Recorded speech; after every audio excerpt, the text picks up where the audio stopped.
Company alloy wheels. എല്ലാവിധ കമ്പനികളുടെയും ടയറുകൾ, എല്ലാവിധ വാഹനങ്ങളുടെയും യൂസ്ഡ് ടയറുകളും ഏറ്റവും വിലക്കുറവിൽ. കൂടാതെ പലിശരഹിത അടവുകളും ബജാജ് ഫിനാൻസിൽ ചെയ്തു കൊടുക്കുന്നു. Manjeri tyres and make wheels, highland Unani ഹോസ്പിറ്റലിന് എതിർവശം, പൂക്കോട്ടുംപാടം. നികുതി പിരിക്കാൻ തയ്യാറാവാത്ത സർക്കാർ കേരളത്തെ നികുതി വെട്ടിപ്പുകാരുടെ പറുദീസയാക്കി മാറ്റിയതായി പ്രതിപക്ഷ നേതാവ് വി.ഡി. സതീശൻ വണ്ടൂരിൽ UDF നിയോജക മണ്ഡലം കമ്മിറ്റി സംഘടിപ്പിച്ച കുറ്റവിചാരണ സദസ്സ് ഉദ്ഘാടനം ചെയ്ത് സംസാരിക്കുകയായിരുന്നു അദ്ദേഹം. നമ്മുടെ രാജ്യത്ത് ആദ്യമായിട്ടാണ് ഒരു സർക്കാരിനെതിരായി കുറ്റപത്രം സമർപ്പിച്ച് പ്രതിപക്ഷം ജനങ്ങളുടെ മനസ്സാക്ഷിയുടെ കോടതിയിൽ സർക്കാരിന്റെ വിചാരണ ചെയ്തു. ജനങ്ങൾ തീരുമാനിക്കട്ടെ, അവര് വിധി ചെയ്തോട്ടെ. എന്താണ് സ്ഥിതി? കേരളത്തിന്റെ സ്ഥിതി എന്ന് ഈ നവകേരള സദസ്സെന്ന ഈ അശ്ലീല നാടകം ആരംഭിക്കുന്നതിന് മുമ്പ് നമ്മുടെ ഖജനാവിൽ, ട്രഷറിയിൽ 5 ലക്ഷം രൂപയിൽ കൂടുതലുള്ള ഒരു ബില്ല് പാസ്സാകുക. ഇപ്പോ കഴിഞ്ഞ 10 ദിവസം മുമ്പ് ധനകാര്യമന്ത്രി വാക്കാൽ ഉത്തരവ് കൊടുത്തു, ഇനി മുതൽ 1 ലക്ഷം രൂപയ്ക്ക് മീതെയുള്ള ഒരു ചെക്കും പാസ്സാവില്ല. അപ്പൊ നിങ്ങൾ വിചാരിക്കും 1 ലക്ഷത്തിൽ താഴെയുള്ള ചെക്ക് പാസ്സാവും, അത് മേടിച്ചു വയ്ക്കും, പിന്നെ തരാമെന്ന്. അക്ഷരാർത്ഥത്തിൽ ട്രഷറി ഖജനാവ് താഴിട്ട് കൂട്ടിയിട്ടാണ് ഈ വീമ്പ് വർത്തമാനവും പറഞ്ഞ് മുഖ്യമന്ത്രിയും മന്ത്രിമാരും നടക്കുന്നു. അത്ര ദയനീയമായ, കേരളത്തിന്റെ ചരിത്രത്തിൽ ഒരിക്കലും ഉണ്ടാകാത്ത ദയനീയമായ സ്ഥിതിയാണ്. ഇവർ നികുതി പിരിക്കുന്നില്ല, ദുർച്ചലവും അഴിമതിയും വർദ്ധിക്കുന്നു, നമ്മുടെ കുടുംബത്തിൽ വരുമാനം ഉണ്ടാകുന്നില്ല, ചെലവ് കൂടുന്നു. എന്തായിരിക്കും സ്ഥിതി? അതേ സ്ഥിതിയിലേക്ക്, വലിയ ദുരന്തത്തിലേക്കാണ് കേരളം പോകുന്നത്. ഞാൻ പറയുന്നത് 25 കൊല്ലം മുമ്പ് 1 ഗ്രാം സ്വർണത്തിന്റെ വില എത്രയായിരുന്നു? 500 രൂപ അല്ലേ? ഇപ്പൊ എത്രയാ വില? 5500 രൂപ. ഇപ്പൊ ഒരു പവന്റെ വില ഏകദേശം 45,000 50,000 ഇടയിലായി. 11-12 ഇരട്ടിയാണ് 25 കൊല്ലം മുമ്പ് കൊണ്ട് സ്വർണത്തിന്റെ വില വർദ്ധിച്ചു. അപ്പോ 12 ഇരട്ടി നികുതി കിട്ടണ്ടേ സ്വർണത്തിന്? കേരളത്തില് സ്വർണം ഏറ്റവും കൂടുതൽ വിൽപ്പന നടക്കുന്ന സംസ്ഥാനമാണ് കേരളം. പക്ഷെ 25 കൊല്ലം മുമ്പുള്ള നികുതിയാണ് ഇപ്പോഴും കിട്ടുന്നത്. അപ്പൊ സ്വർണത്തിൽ നിന്ന് നികുതി പിരിക്കുന്നില്ല, ബാറുകളുടെ എണ്ണം വർദ്ധിക്കുന്നു. ഇതാരും കുറച്ചിട്ടില്ല, കുറച്ചിട്ടുണ്ടാ, അത് കൂടുന്നേ ഉള്ളൂ. പക്ഷേ ബാറിൽ നിന്നുള്ള വരുമാനം കുറയുന്നു.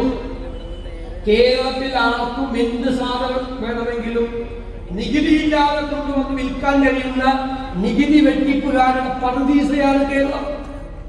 ഒരു പണിയും ചെയ്യുന്നില്ല നികുതി വകുപ്പ്. 5 മാസമായി സാമൂഹ്യ സുരക്ഷാ പെൻഷൻ കിട്ടിയിട്ട്, അതാണ് അന്നം വച്ചെടുത്തി അടിമാലിയിൽ ഒരു പിച്ചച്ചട്ടിയുമായി ഇറങ്ങിയത് മരുന്ന് വാങ്ങിക്കാൻ.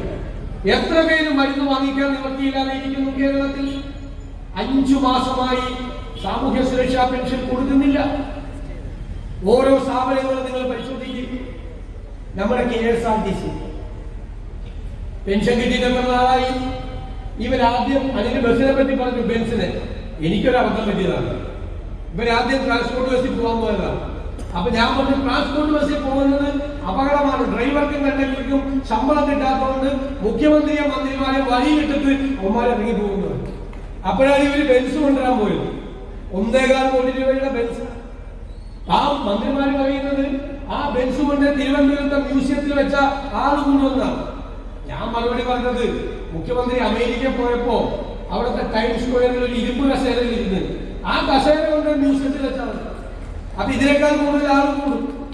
ഇതൊന്നും അല്ലെങ്കിലും ആ മ്യൂസിയത്തിൽ സഞ്ചരിക്കുന്ന, ഈ ബസ്സിൽ സഞ്ചരിക്കുന്ന ഈ പീസിനെ എല്ലാം കൂടി എടുത്ത് ആ മ്യൂസിയത്തിൽ കൊണ്ടാച്ചാൽ പോലെ വല്ല പ്രയോജനമുണ്ടോ? മ്യൂസിയത്തിൽ വെക്കാനല്ലാതെ ഉണ്ടോ? നിങ്ങൾ സപ്ലൈക്കോ, സ്ത്രീകളെല്ലാം എവിടെ ഇരിക്കുന്നത് കൂടുതൽ? നമ്മുടെ മാവേലി സ്റ്റോർ നല്ല സാധനം ഉണ്ടാവും. മാർക്കറ്റിൽ വില വർദ്ധിക്കുമ്പോൾ ഇടപെടേണ്ട, വില കുറയ്ക്കേണ്ട സ്ഥാപനമാണ്. 3 മാസമായി കരാറുകാർക്ക് പൈസ കൊടുക്കുന്നില്ല. 3 മാസമായി ടെൻഡറിൽ കരാറുകാർ പങ്കെടുക്കുന്നില്ല. കാരണം 6 മാസമായി കരാറുകാർക്ക് പൈസ കൊടുത്തിട്ടില്ല. 1500 കോടി. നെല്ല് സംഭരിച്ച പണം കൊടുക്കാനുള്ളത് 1000 കോടി. കിറ്റ് കിട്ടിയെന്ന് പറഞ്ഞിട്ടുണ്ടോ? ഇലക്ഷന് മുമ്പ് മറ്റേ കിറ്റ്, ആ കിറ്റിന്റെ കാശ് ഇതുവരെ കൊടുത്തിട്ടില്ല. 4000 കോടി രൂപയുടെ ബാധ്യതയാണ് സപ്ലൈക്ക് വയ്ക്കുന്നത്. ഞങ്ങൾ നിയമസഭയിൽ ഞങ്ങൾ പാളയം കോഴിക്കോട് പാളയം മാർക്കറ്റിൽ ഒരു മാവേലി സ്റ്റോറിന്റെ മുമ്പിൽ വെച്ചിരിക്കുന്ന ബോർഡ് നിയമസഭയിൽ കൊണ്ടുവന്നു. 25 വർഷം മുമ്പുള്ള അതേ സംഖ്യയാണ് നികുതി ഇനത്തിൽ സ്വർണത്തിൽ നിന്നും ഇപ്പോഴും കേരളത്തിൽ ലഭിക്കുന്നത്. സ്വർണ്ണ നികുതിയിൽ ഒരു നയാ പൈസയുടെ വർധനവ് വരുത്താൻ ഈ സർക്കാരിന് കഴിഞ്ഞിട്ടില്ല. മുക്കിന് ബാറുകൾ തുറന്നിട്ടും ബാർ വരുമാനം കുറയുന്നു. ചരിത്രത്തിൽ പ്രതിപക്ഷം കുറ്റവിചാരണ നടത്തുന്ന ഏക സർക്കാരായി പിണറായിയുടെ സർക്കാർ അധപ്പതിച്ചതായും അദ്ദേഹം പറഞ്ഞു. കേരളം ദുരന്തത്തിലേക്കാണ് പോയിക്കൊണ്ടിരിക്കുന്നത്. സബ്സിഡിയുള്ള 13 നിത്യോപയോഗ സാധനങ്ങൾ സപ്ലൈകോയിലില്ല. KCBയിൽ 1957 മുതൽ 2016 വരെ 1083 കോടിയാണ് കടമുണ്ടായിരുന്നതെങ്കിൽ കഴിഞ്ഞ 7.5 കൊല്ലത്തെ ഇടത് ഭരണത്തിൽ 40,000 കോടിയായി കടം വർദ്ധിച്ചു. കെട്ടിട നിർമ്മാണ ക്ഷേമനിധി ബോർഡ് അടച്ചുപൂട്ടി. പട്ടികജാതിക്കാർക്ക് 3 കൊല്ലമായി ഒന്നും കിട്ടുന്നില്ല. ലൈഫ് ഭവന പദ്ധതിയിൽ കാശ് ലഭിക്കുന്നില്ല. KSRTCയെ ഈ സർക്കാർ തകർത്തിരിക്കുന്നു. ഉച്ചക്കഞ്ഞിക്ക് ഫണ്ട് അനുവദിക്കാത്തതിനാൽ പ്രധാന അധ്യാപകരാവാൻ ആളെ കിട്ടാത്ത അവസ്ഥയാണ് സംസ്ഥാനത്ത്. സർവ്വമേഖലയിലും അഴിമതിയാണ്. AI ക്യാമറ, K-ഫോൺ എന്നിവ കൂടാതെ കോവിഡിനെ പോലും ഈ സർക്കാർ അഴിമതിക്കായി ഉപയോഗിച്ചു. കത്തിച്ചു കളയേണ്ട കാലാവധി കഴിഞ്ഞ മരുന്നുകളാണ് കോവിഡ് കാലത്ത് രോഗികൾക്ക് കൊടുത്തത്. പോലീസിന്റെ ഇരട്ടത്താപ്പ് അവർ കൊണ്ടറിയുമെന്നും പ്രതിപക്ഷ നേതാവ് മുന്നറിയിപ്പ് നൽകി.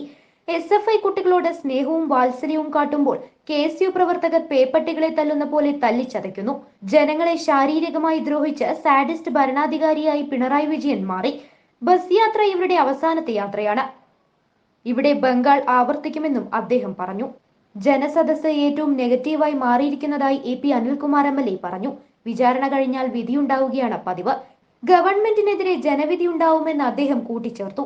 നിയോജക മണ്ഡലം UDF ചെയർമാൻ P ഖാലിദ് അധ്യക്ഷത വഹിച്ചു.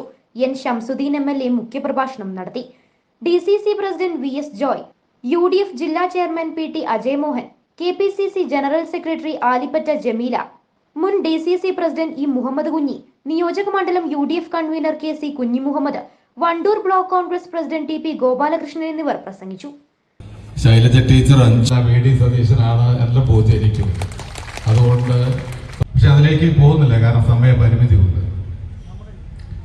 തുടങ്ങിയപ്പോൾ ഞങ്ങൾ UDF നമ്മൾ വിട്ടു നിൽക്കാൻ തീരുമാനിച്ചു. മുഖ്യമന്ത്രി അതുപോലെ വ്യവസായ വകുപ്പ് മന്ത്രി രാജീവും പറഞ്ഞത് MLA-മാർക്ക് അവരുടെ മണ്ഡലത്തിലെ കാര്യങ്ങൾ, പ്രശ്നങ്ങൾ, വികസനങ്ങൾ അതൊക്കെ വന്ന് അവതരിപ്പിക്കാനുള്ള അവസരമാണ് നഷ്ടപ്പെട്ടത്. ഇത് കേട്ട് പാവപ്പെട്ട കോട്ടയത്തു നിന്നുള്ള പാർലമെന്റ് അംഗം കോട്ടയത്ത് എത്തിക്കഴിഞ്ഞപ്പോൾ അവിടെ തോമസ് ചാഴിക്കാടനാണ് MP. ചാഴിക്കാടൻ അദ്ദേഹത്തിന്റെ പ്രയാസങ്ങളുടെ ഘട്ടം കഴിച്ചു. അതഴിച്ചു കഴിഞ്ഞപ്പോൾ അദ്ദേഹത്തിന് മുഖ്യമന്ത്രിക്ക് ഒരു നിമിഷം സഹിക്കാൻ കഴിഞ്ഞില്ല. ചാഴിക്കാടന്റെ പാർട്ടിയിൽപ്പെട്ട മന്ത്രി റോഷി അഗസ്റ്റിനോട് പറഞ്ഞു, നിർത്താൻ പറയണം. പരസ്യമായി നമ്മളതൊക്കെ കണ്ടുകൊണ്ടിരിക്കുകയാണ്. അദ്ദേഹം പ്രസംഗം നിർത്തിച്ചു. എന്നിട്ട് മുഖ്യമന്ത്രി പറഞ്ഞു, സ്വാഗത പ്രാസംഗികന് മനസ്സിലായിട്ടില്ല, ഈ നവകേരള സദസ്സ് എന്തിനു വേണ്ടിയുള്ളതാണ് എന്ന് അദ്ദേഹത്തിന് മനസ്സിലായിട്ടില്ല എന്ന് പറഞ്ഞു. മുഖ്യമന്ത്രിക്ക് അറിയാത്ത കാര്യം ചാഴിക്കാടന് മാത്രമല്ല ഞങ്ങൾക്ക് ആർക്കും മനസ്സിലായിട്ടില്ല ഇത് എന്തിനു വേണ്ടിയുള്ള സദസ്സാണ്, ഇത്രയും കോടികൾ ചെലവഴിച്ചുകൊണ്ട് ഉണ്ടാക്കിയെടുത്ത്. പരാതി പറയാൻ പാടില്ല, പരിഭവം പറയാൻ പാടില്ല, നാട്ടിലെ വികസനം പറയാൻ പാടില്ല, ഇതൊന്നും പറയാൻ പാടില്ലാത്ത ഒരു സദസ്സ് എന്തിനു വേണ്ടിയാണ് 20 മന്ത്രിമാരും മുഖ്യമന്ത്രിയും വന്നത് എന്ന് ഇവിടുത്തെ കമ്മ്യൂണിസ്റ്റുകാരോട് സ്വകാര്യമായി ചോദിച്ചാൽ അവർക്കും അറിയില്ല എന്നവർ പറയും. ഇവിടെ പറഞ്ഞല്ലോ വാഹനവുമായി ബന്ധപ്പെട്ട കാര്യം. 1.25 കോടി രൂപയുടെ ബസ്, ലളിതമായ ബസ് എന്നാ പറഞ്ഞു, പാവം ബസ് എന്നാ പറഞ്ഞു. മുഖ്യമന്ത്രി പറഞ്ഞു, ഈ ബസ്സിനെ കുറിച്ചാണ് മാധ്യമങ്ങൾ എഴുതിയത്, നിങ്ങളൊന്ന് കണ്ടു നോക്കണം, എന്താണ് ആ ബസ്സിലുള്ളതെന്ന് ചോദിച്ചു. 1.25 കോടിയാണ് ചെലവ്. ഇവിടെ സൂചിപ്പിച്ച പോലെ കയറാൻ ലിഫ്റ്റാണ്, പാവപ്പെട്ടവന്റെ ബസ്സിൽ കയറാൻ ലിഫ്റ്റാണ്. ബസ്സിനെ കുറിച്ച് പറഞ്ഞപ്പോൾ AK ബാലൻ പറഞ്ഞു, ഈ ബസ് തിരുവനന്തപുരത്തെത്തി അല്പം കഴിഞ്ഞ് മ്യൂസിയത്തിൽ വെച്ചാൽ 10,000 ആൾ ഒരു ദിവസം കാണാൻ വരും.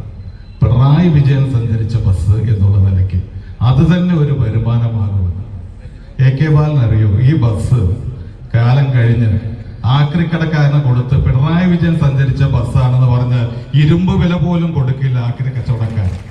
അത്രമാത്രം ജനങ്ങളെതിരായിട്ടുള്ള ഒരു മുഖ്യമന്ത്രിയും മന്ത്രിമാരുമാണ് യാത്ര ചെയ്തുകൊണ്ടിരിക്കുന്നത്. ഞാൻ കൂടുതൽ കാര്യങ്ങളൊന്നും കടന്നു പോകുന്നില്ല, സമയപരിമിതി കൊണ്ട് നമുക്ക് 6:10 മുമ്പ് തീർക്കണം. ഒറ്റക്കാര്യം, മുഖ്യമന്ത്രി മന്ത്രിമാരുടെ വന്നു. അതിന് 1 മാസം മുമ്പ് ആരോഗ്യവകുപ്പ് മന്ത്രി വന്നു നമ്മുടെ താലൂക്ക് ഹോസ്പിറ്റൽ വന്നപ്പോൾ 2 gynaecologist. News bureau, Wandoor. Teddy Baby Diaper and Pants, #1 Indian baby diaper brand.